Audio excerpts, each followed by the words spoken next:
Jadi jangan overthinking duluan.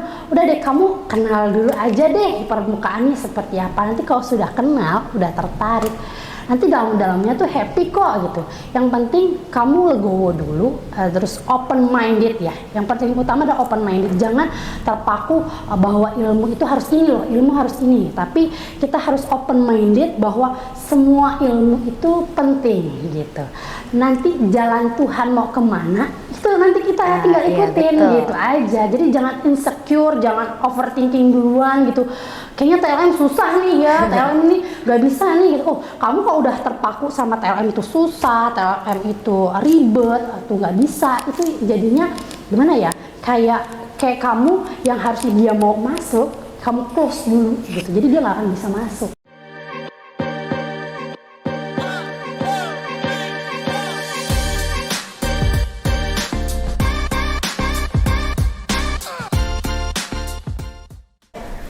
Hai Sobat Healthy, balik lagi sama saya Nurul Salsa di Status Spot. Oke Sobat Healthy, hari ini kita udah kedatangan tamu yang gak kalah spesial dari tamu-tamu sebelumnya dan gak kalah cantik juga tentunya Sob. Di sini kita sudah bersama Bu Vita Nur Amanah. Beliau merupakan salah satu staf guru di SMK Farmasi Bakti Kencana.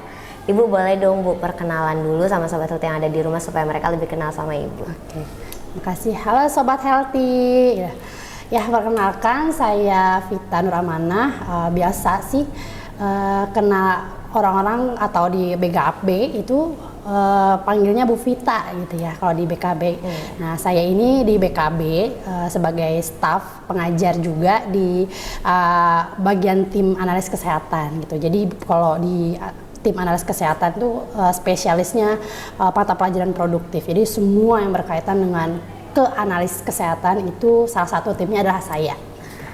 Ibu, gimana nih Bu kabarnya hari ini? Alhamdulillah sehat ya, meski cuacanya kadang panas, terus kadang mendung, hujan, tapi kita harus fit, harus tetap jaga kesehatan karena dengan cuaca yang seperti itu kan kita nggak boleh tuh terhambat ya aktivitas-aktivitas kita gitu. Jadi nggak boleh planning kita itu sampai tertunda jauh gitu. Nah Bu, boleh tahu gak sih kesibukan Ibu akhir-akhir ini tuh apa aja? Sibukan Ibu apa ya? Ya paling sebagai guru ya pastinya tiap hari harus memberikan ilmu, memantau nih ya perkembangan anak didik yaitu murid-murid atau teman-teman semua yang berjuang dalam profesi ya, salah satunya di analis kesehatan itu. Jadi transfer knowledge ya lebih tepatnya. Tidak menggurui, kalau ibu tidak bisa menggurui tapi lebih ke transfer knowledge aja, saling berbagi karena mungkin ibu itu lahir yang lebih duluan jadi kan ilmunya lebih tahu duluan gitu ya. Jadi ibu sih fungsinya sih di sini sih sebagai transfer knowledge aja gitu buat anak teman-teman di sini gitu. Bu, dengar-dengar nih Ibu lulusan Universitas Indonesia ya Bu? Berarti ya kalau bawa Universitas Indonesia ya. Memang benar sih kalau faktanya memang ibu lulusan Universitas Indonesia ya. Programnya itu di magister atau bisa dikenal dengan pasca sarjana atau S2 sebetulnya gitu. Nah Sobat Healthy, dengar sendiri kan, jadi nggak usah diraguin lagi kemampuan dan kekompetenan guru-guru di SMK Farmasi Bakti Kencana. Nah Bu, tadi kan kita udah bahas S2 nih Bu. Nah boleh dong ceritain tentang S1 Ibu. S1-nya itu saya setelahnya di Bandung ya, kebetulan di backgroundnya di analis chemistry dulu ya, tapi spesialisnya atau konsentrasinya medis. Nah kemudian kan saya lanjut tuh S2. Nah S2-nya itu kebetulan linear juga kan, linear di ilmu kimia ya kan, ilmu kimia tapi konsentrasinya toksikologi waktu itu di Universitas Indonesia. Nah disebut spesialis toksikologi ini sebenarnya berdasarkan riset yang saya ambil. Memang saya fokusnya itu di bidang toksikologi jadi ya masih satu jalur sih sebenarnya sama S1-nya, makanya disebutnya linear lah ya, hampir linear. Jadi tapi fokusnya untuk S2 itu saya menggeluti di bidang toksikologi. Kalau nggak tahu toksikologi itu yang nanganin racun-racun itu loh ya. Jadi bahas racun, apa sih racun itu, yang kayak gimana cara meracuni itu, seperti bukan bagaimana cara meracuni tapi lebih gimana sih kinerja racun di dalam tubuh gitu, seperti itu. Terus bagaimana deteksinya gitu sih, lebih ke situ gitu. Nah, Ibu pernah kerja di rumah sakit? Sebelumnya ya pernah. Jadi waktu S1 selesai S1 tuh ya, selesai studi di S1 itu saya kerja dulu tuh kan, sebelum saya lanjut di S2. Saya kerja dulu tuh di salah satu rumah sakit swasta ya, daerah sini juga, sebagai petugas laboratorium atau kita bisa sebutnya analis kesehatan ya. Di situ saya kerja di situ sekitar dari tahun berapa ya itu ya, sekitar 1 tahun lah ya. Itu dari tahun saya pertama kali lulus langsung kerja di situ. Dan saya di situ selain jadi analis ya, atau jadi analis laboratorium, itu saya juga pegang jabatan sebagai koordinator laboratorium. Jadi bagaimana saya harus maintenance para petugas lainnya, maintenance terus alat dan bahan dan lain sebagainya, seperti itu sih. Nah, Bu, ada gak sih kayak pengalaman Ibu gitu yang kayak di rumah sakit yang berkesan sama kerja di rumah sakit? Pengalamannya itu yang berkesan itu ini ya, kadang itu kan orang-orang tuh nggak tahu nih ya profesi kita di laboratorium itu apa ya. Jadi banyak orang bilang sus gitu ya, atau dok gitu kan ya. Jadi karena mereka kalau orang awam itu taunya orang laboratorium itu sama kayak dokter, sama kayak perawat, kayak suster gitu kan ya. Tapi padahal kita itu profesinya berbeda, karena kita itu kerjanya tuh di balik layar sebenarnya. Jarang sekali intens ketemu pasien, itu jarang. Biasanya kalau kita ketemu pasien itu ya cuman sekedar ambil sampel, terus inform concern atau edukasi pasien terkait dengan sampel yang akan kita ambil. Selesai itu ya sudah, kita nggak ada take lagi buat sama pasien gitu kan. Kalau dokter itu kan harus visit, harus edukasi pasien terkait dengan obat dan lain sebagainya ya kan, gejalanya seperti apa. Kalau perawat itu kan, kalau suster itu harus penanganan setiap harinya ya gitu. Nah kalau kita itu ya, kalau profesi analis kesehatan itu di balik layar sebagai penunjang medis, sebetulnya masuknya itu dalam penunjang medis ya, dimana diagnosa dokter itu sebenarnya ada kontribusinya dari orang laboratorium. Nah orang laboratorium itu nanti kan dia ngambil sampel-sampel dari pasien tuh kan ya. Jadi setelah dia ngambil sampel pasien, kita teliti apa nih nanti buat diagnosa si penyakit dari si pasien ini gitu. Jadi kontribusinya tuh ke situ. Jadi ya bisa dibilang apa ya panggilannya ya, macam-macam ya. Tapi orang sih lebih dikenalnya orang lab gitu. Tapi untuk dunia profesinya itu kalau dulu ya disebutnya analis kesehatan. Nah kalau sekarang itu udah ganti nama ya, dari organisasi profesinya jadi ganti nama jadi teknologi laboratorium medik gitu kan, atau TLM. Tapi sekarang sih masih banyak ya panggilannya yang nyebut analis kesehatan atau analis gitu, masih banyak sih. Profesi analis itu apa sih? Ya profesi analis itu dia memang tugasnya di laboratorium ya. Di laboratorium kita itu kadang kita hanya terima sampelnya, bahkan kita nggak ambil itu sampelnya sendiri. Kalau di rumah sakit tuh ya, biasanya kalau pasien-pasien rawat inap itu kan kita hanya terima sampelnya, jadi kayak perawat yang ambil atau dokter yang ambil sampelnya gitu. Atau atau kita bisa ngambil kalau di rawat jalan, kita bisa ngambil sampel gitu kan. Jadi pasiennya datang gitu kan, habis dari dokter dia harus datang terus ke laboratorium buat pemeriksaan darah mungkin atau apa dan lain sebagainya. Nah itu diperiksakan buat apa sih ya, buat menunjang sebetulnya kan ya, buat menegakkan diagnostik si penyakit tersebut gitu kan. Penyakitnya apa gitu kan, gitu diagnosanya apa. Jadi sebenarnya untuk memperkuat dokter aja kalau pemeriksaan yang dilakukan itu benar loh representatifnya ke arah penyakit ini gitu. Jadi memperkuat dan benar-benar dugaan dokter itu benar gitu kan. Karena dokter itu memeriksa nggak hanya fisik biasanya ya, fisik atau keluhan yang dikeluhkan pasien, tapi ada pemeriksaan lainnya yang kita harus ambil spesimennya itu atau sampelnya dari dalam tubuhnya, bisa darah ya kan, bisa urin atau air kencing yang bisa dibilang gitu, urin dan lain sebagainya. Banyak sekali sampel yang bisa kita ambil tergantung jenis pemeriksaannya sebetulnya. Nah Sobat Healthy, jadi tadi itu sedikit penjelasan tentang jurusan analis. Nah yang tertarik masuk jurusan analis boleh daftar di sekolah kita, tinggal silakan pencet link di bawah ini. Nah Bu, saya kayaknya tertarik deh Bu masuk analis. Kira-kira kalau saya masuk analis di analisis itu kita belajar apa aja sih Bu? Oke, jadi kalau analis itu kan sebenarnya itu analis itu tuh awalnya tuh backgroundnya itu ilmu pengetahuan alam tuh ya. Jadi semua yang berkaitan dengan ilmu pengetahuan alam seperti biologi ya, ada kimia, fisika. Nah itu ketika SMK ada jurusan analis ini sebenarnya tuh di bidang produktifnya tuh dipecah lagi gitu kan. Kalau SMA itu dia masih general ya kan, kayak biologi, kimia, fisika itu kan general sebenarnya. Yeah. Tapi kalau di analis kesehatan itu lebih implementasinya itu lebih dalam lagi. Jadi misalkan nih biologi itu kan kita nanti bicara tentang darah. Nah, Yeah. itu nanti di analis kesehatan itu nanti kita bicara tentang namanya hematologi di situ. Nah, itu spesialis darah itu nanti kita belajar semua terkait dengan darah-darah itu seperti apa, pemeriksaan yang pakai darah itu apa aja. Nanti dari darah itu kita bisa lihat apa aja. Itu sebenarnya kita bisa pelajarin langsung dalam di hematologi ya. Nah, terus nanti ada lagi namanya mikrobiologi atau ada namanya bakteriologi atau itu semua tentang mikroba. Jadi yang kalau kita nih kayak meja nih ya, ini kan bersih nih ya, bersih nih. Nah, terus kalau kita belajar mikrobiologi, ini meja ini bisa kelihatan apa aja nih di atas meja ini.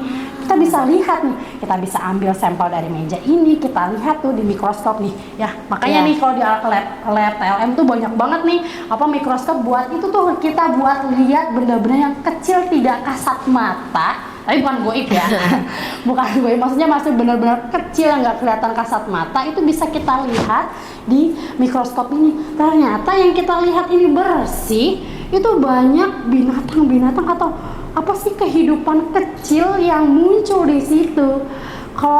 Kalau misalnya kita mau lihat kehidupannya seperti apa nanti di mikrobiologi itu kita bisa budidayakan, kita biarkan di media-medianya. Oh kita mau koloniin bakteri itu, jadi kita bisa budidaya, kita bisa banyakin nih bakteri-bakterinya. Jadi yang kalau orang tuh bakteri ini banyak bakteri, tapi kalau di analis kita harus kenal lebih dekat dengan bakteri itu seperti apa. Bahkan itu bisa jadi sahabat kita loh, bakteri itu ya. Terus itu dari segi bakteri ya, dari segi itu nanti kita juga belajar jamur, tentang jamur, tentang parasit. Jadi dunia parasit seperti cacing-cacing gitu ya, bukan cacing-cacing di tanah gitu. Jadi cacing-cacing yang bisa menginfeksi itu ya, menginfeksi tubuh itu kita bisa pelajarin gitu ya. Kenapa dia bisa masuk di situ ya? Terus dia berkembangnya gimana? Terus dia makannya apa? Itu kan kita pelajarin. Terus bagaimana caranya biar kita terhindar. Nah, itu sebenarnya kita pelajarin di situ ya. Jadi itu luas ya. Belum lagi nanti ada jaringan, kita belajar juga di situ. Belum lagi nanti ada dunia toksikologi ya, dunia racun yang kita anggap itu bahan yang biasa saja, yang bisa kita pakai, yang biasa kita kena, tapi ternyata itu bisa jadi bahan racun kalau dosisnya berapa nih gitu. Sebetulnya paparannya gimana sih gitu sebenarnya. Jadi lebih, kalau analis kesehatan tuh lebih detail dari suatu bahan tuh kita bisa pelajarin lebih detail, sedetail-detail mungkin gitu sih. Jadi nggak general gitu. Orang-orang kan kayak taunya tuh analis tuh kayak cuma berkecimpungan sama bakteri gitu. Terus kayak analis tuh yang jorok-jorok, bagian ke bagian yang jorok-joroknya aja. Biasanya suka banyak yang kayak gitu tuh Bu. Oh, jadi sebenarnya jorok ya. Gimana ya kalau itu kan perspektif ya sebetulnya kan. Tapi kan sebenarnya kita itu bekerja atau kita itu melakukan itu tuh ada safety-nya sebetulnya. Ada peraturan safety kita harus seperti apa. Makanya kita harus pakai handscoon atau sarung tangan ya. Terus pakai masker itu ya. Kalau masuk laboratorium itu kan prosedurnya seperti itu ya. Harus pakai baju tertutup dan alas kaki tertutup. Kemudian pakai jas labnya. Kalaupun kita harus kerja di tempat steril seperti kita harus bekerja di bakteri, itu tuh ada alat khusus sebetulnya yang kita nggak akan bisa terpapar itu. Jadi makanya sebelum itu tuh kan sebelum kita ketemu bakteri, ketemu pemeriksaan dan lain sebagainya, praktikum dan yang lain sebagainya, itu biasanya kita diajarin dulu prosedurnya seperti apa nih. Jadi nggak main, nih kamu kerjain, enggak dong. Jadi kita kita kasih tahu dulu nih gitu loh. Kamu kalau mau kayak gini, kamu harus tahu dulu nih cara-cara penanganannya seperti apa gitu, karena memang itu dibilang infeksius sebetulnya. Kalau infeksius itu kan berbahaya, bukan berarti berbahaya itu kita tidak bisa tanganin gitu. Jadi kita akan kasih kit atau kiat-kiatnya gitu, bagaimana cara menanganinya gitu loh. Nah Bu, tadi kan diganti namanya jadi teknologi laboratorium medik. Teknologinya itu apa sih Bu? Oke, jadi biar nggak salah, nggak mispersepsi ya, kalau teknologi itu kan biasanya orang mikirnya sebuah kayak IT lah dan lain sebagainya gitu kan. Sebenarnya based on teknologinya di sini, ya kita bekerja nggak hanya pakai mata telanjang sebetulnya ya. Jadi base-nya itu adalah ya kayak kita pakai mikroskop nih kan, pakai alat bantu, itu disebut teknologi ya. Terus kayak misalkan kita mau menghidupkan bakteri ini, kita butuh suhu yang pas tuh ya, suhu yang pas. Kita nggak bisa tuh taruhnya dibiarin aja di luar, itu nggak bisa. Nah itu ada namanya buat pengatur suhu, ada namanya inkubator tuh kayak di belakang tuh. Ini yang besar-besar ini tuh ya inkubator ya. Jadi buat apa? Buat biar si bakteri kita makin hidup, makin banyak gitu kan. Terus nanti kita bisa lihat ini bakteri apa gitu kan. Terus buat analisis darahnya mau ukur kadar HB mungkin ya, hemoglobin gitu, atau kadar asam urat ya, kolesterol tuh bisa tuh. Terus macam-macam lah ya. Itu bisa kita pakai nih, salah satu teknologinya ya, itu sejenis spektro ya sebetulnya. Spektro ya, kita ada alat spektronya gitu, jadi khusus itu buat cek digital atau analisis digital buat lihat kadar-kadar yang mau kita cek gitu. Seperti itu sih. Jadi based on teknologinya itu bukan berarti harus IT yang harus di laptop gitu, semua enggak. Jadi base itu adalah alat bantu yang kita pakai selama bekerja seperti itu. Nah sob, tadi itu alat-alat teknologi laboratorium mediknya. Nah Bu, saya mau tanya, ini yang di samping saya ini apa sih Bu? Apa ya itu? Coba boleh lihat ya? Saya mau lihat. Oke. Oh ini ya, ini tuh. Jadi kalau kita ambil darah ya, ambil sampel darah, itu kita bisa simpannya di sini. Nah itu kan banyak macamnya nih ya. Ada yang warna ungu, ada yang warna itu di situ ada warna merah ya. Nah itu jadi beda tabung bukan berarti kita bebas mau milih ya. Saya pengen warna ungu aja yang bagus gitu, atau saya sukanya warna merah nih gitu. Nggak bisa ya. Jadi setiap warna itu ada identitasnya. Jadi kalau warna merah itu biasanya ini isinya ada antikoagulannya. Jadi zat anti pembeku darah ya di sini. Dia ada zat anti pembeku darahnya. Ini kalau yang warna ungu ini ada EDTA-nya ya, kalium EDTA-nya. Nah sedangkan kalau yang merah itu nggak ada isinya, itu namanya plain biasanya. Jadi makanya bedanya warna ungu sama warna merah itu nanti jadinya beda sampel darahnya. Kalau warna ungu ya itu nanti mau kamu diemin tuh darah itu diemin sampai besok ya, sampai seminggu itu nggak akan beku di dalam sini. Tapi kalau kalian taruh di warna merah, karena dia plain nggak ada apa-apanya, pasti beku gitu. Sama kalau kita kayak luka, itu makanya kita nggak langsung nutup jaringannya, beku gitu kan, darahnya beku. Nah itu karena kita nggak dikasih apa-apa nih gitu. Jadi kalau yang warna merah itu kamu diemin ya 30 menit juga itu pasti beku gitu. Beda sama yang ini. Jadi setiap warna itu punya lambangnya sendiri-sendiri, punya fungsinya masing-masing. Mau pemeriksaannya apa itu disesuaikan dengan jenis sampel dan antikoagulannya apa gitu. Karena setiap antikoagulan itu nanti akan mempengaruhi setiap hasilnya gitu. Jadi makanya orang-orang analis itu kerjanya harus teliti, cermat, runut ya. Gak boleh asal-asalan, salah sedikit ya salah semuanya. Makanya kalau orang TLM itu pasti kenal tuh namanya pra-analitik, analitik, pasca analitik ya. Jadi itu dari awal sampai akhir nggak boleh ada yang salah bagian mau pra-analitiknya atau analitiknya, pasca analitiknya udah salah, itu harus diulang gitu. Jadi ya harus teliti, benar-benar cermat gitu sih. Tuh. Nah Bu, kalau misalnya masuk jurusan analis, kira-kira lanjut kuliahnya tuh lanjut kuliahnya. Ini kalau misalnya SMK-nya nih mau TLM ya, sebenarnya banyak ya peluangnya, kita mau kemananya itu banyak.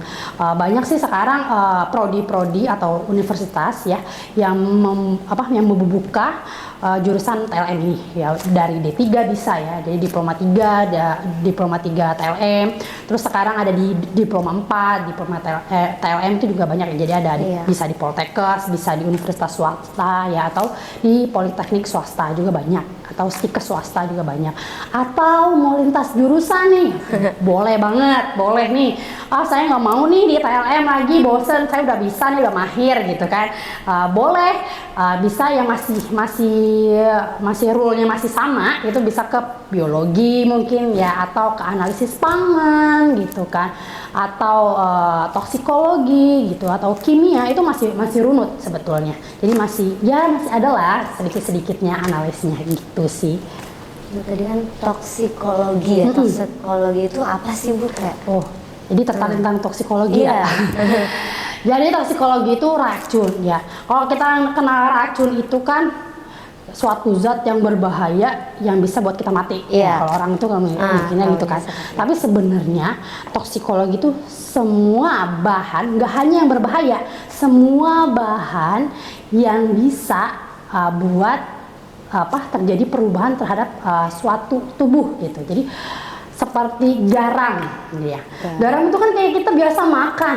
Makan itu bisa jadi bahan toksikologi loh, bisa jadi bahan beracun kalau misal kalau kita sekali masuk 1 kilo gitu, itu kan jadi bahan racun juga gitu, karena yang biasanya kita paling 1 ujung sendok atau paling berapa gram sih, atau berapa miligram itu dimasukin langsung 1 kilo mungkin, nah itu bisa jadi bahan racun juga. Jadi toksikologi itu base-nya itu sebenarnya bagaimana atau dosisnya berapa ya dari bahan yang masuk itu sampai dengan menjadi perubahan atau menjadi mekanisme tubuh itu menjadi berubah sebetulnya ke arah situ gitu. Tips-tips buat Gen Z dari Ibu yang mau masuk jurusan analis. Tipsnya ya. Tipsnya apa? Yang penting gini dulu deh. Yang penting jangan insecure ya. Ini kan Gen Z itu kebanyakan udah overthinking duluan ya. Saya nggak bisa nih, saya nggak tahu nih TLM ini apaan gitu. Jadi saya nggak ngerti, saya nggak suka deh gitu. Jadi jangan overthinking duluan. Udah deh, kamu kenal dulu aja deh permukaannya seperti apa. Nanti kalau sudah kenal, udah tertarik, nanti dalamnya tuh happy kok gitu. Yang penting kamu legowo dulu, terus open minded ya. Yang penting utama adalah open minded. Jangan terpaku bahwa ilmu itu harus ini loh, ilmu harus ini. Tapi kita harus open minded bahwa semua ilmu itu penting gitu. Nanti jalan Tuhan mau kemana itu nanti kita tinggal ikutin gitu aja. Jadi jangan insecure, jangan overthinking duluan gitu.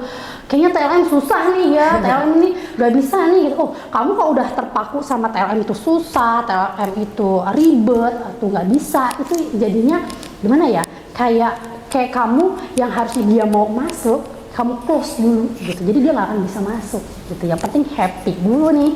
Kita setiap mau dapat ilmu baru kita harus happy dulu. Pasti dengan mudahnya itu ilmu baru itu akan gampang masuknya karena energi kita tuh udah positif gitu. Ibu selain ngajar di SMK, Ibu punya kegiatan lain atau ngajar di luar ya? Di luar. Kegiatan lainnya sih selain sebagai pengajar di sini, salah satunya adalah ibu rumah tangga ya.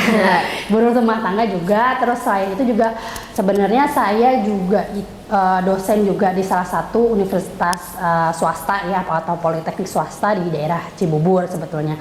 Jadi dan base-nya juga TLM juga gitu. Jadi buat yang tertarik nih sama TLM, karirnya nggak stuck di situ aja, tenang aja kok. Jadi luas banget, tenang aja. Jadi nggak stuck di SMK doang, atau stuck di perkuliahan, atau stuck di rumah sakit doang, enggak. Itu luas banget, tenang aja gitu. Ibu ada quotes favorit nggak? Quotes favorit Ibu apa ya? Kalau dari rewind dari yang kemarin ya, Ibu ngerasa dulu waktu daftar di UI itu kayaknya impossible banget gitu ya. Kayaknya ya Allah itu berat banget, itu kayak sesuatu yang harus didoakan. Itu kayak impossible banget buat Ibu gitu ya, buat Ibu dengan background S1-nya itu swasta loh ya, bukan sekolah atau universitas ternama yang harus mencoba bersaing dengan jutaan gitu. Tapi quotes ibu itu ibu berpegang bahwa impossible it's not real. Jadi impossible will be possible. Jadi sesuatu yang tidak mungkin itu pasti jadi mungkin gitu loh. Jadi ya tergantung kita mau effortnya seperti apa, ya kita mau usahanya seperti apa, nanti tinggal lihat hasilnya. Jadi hasil itu tidak akan pernah membohongi usahanya gitu aja. Betul sekali. Nah, Sobat Healthy, itu tadi pembahasan kita sama Bu Vita. Nah, Sobat Healthy, buat yang tadi kan udah banyak nih bahas tentang analis itu apa, boleh coba daftar di sekolah kita. Di sekolah kita juga selain jurusan analis ada 2 jurusan lainnya, ada perawat sama farmasi. Jadi yang tertarik silahkan daftar, pencet link yang ada di bawah sini ya Sobat Healthy. Bu, terima kasih sudah berbagi cerita dan bagi-bagi ilmu sama kita. Jadi tadi kita tahu banyak nih tentang analis yang tadi nggak tahu jadi tahu. Ya sama-sama, moga yang ibu kasih ini bisa jadi pencerahan nih buat semuanya ya. Jadi yang apa sih analis itu apa ya, TLM itu apa, jadi biar tahu, biar yang apa, yang suka ke rumah sakit atau suka misalnya nganterin orang tuanya ke rumah sakit ngelihat laboratorium itu siapa sih, jadi tahu tuh siapa tuh yang di laboratorium itu siapa. Nah itu sebenarnya orang-orang di laboratorium itu dia ya orang-orang analis kesehatan sama TLM nih itu, jadi udah tahu sih ya, jadi biar nggak sebut dok dan suster lagi ya. Iya, gitu. biar nggak salah paham biar nggak lagi. salah paham lagi gitu. Nah Sobat Healthy, sekian dari episode kali ini. Jangan lupa kepoin sosial media kita yang ada di bawah ini. Terus jangan lupa juga tungguin episode selanjutnya yang lebih seru dari episode ini. Terus kepoin juga Salsa, produk SMK Farmasi Bakti Kencana. Ini ada Salsa Experience Beauty. Stay healthy and bye-bye. Bye-bye.